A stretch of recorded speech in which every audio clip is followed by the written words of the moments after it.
Min yalan uydurup günde yüzünden, min yalan uydurup günde yüzünden, pak adlara leke yakandır pakı.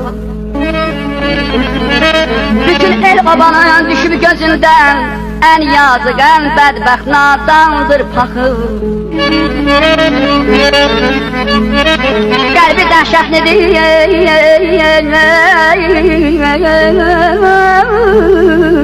daima canıma, qəlbi dəhşətlidir bir ilan kimi, gözə görünməyir o şeytan kimi. Ara qızışdırıb qan salan kimi, qaçır tez aradan çıxandır paxı. Şər atıb çoxuna vurubdur ziyan, çirkin əməllərdən ayrılmaz bilan. Özündən savayı dünyada inanır, hamına pis gözlə baxandır paxı. İki dost bir yerdə yeyib içəndə,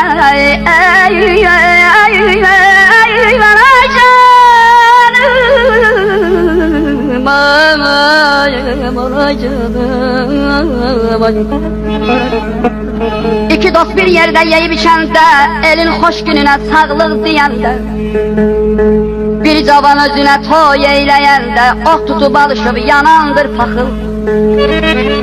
Adəti belədir əzəldən bəri, gəzir qapı qapı gecə evləri.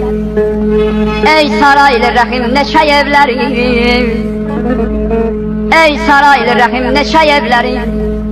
Bayquş tək dağıdıb yıxandır paxılay, ay canım ay, yarma ya da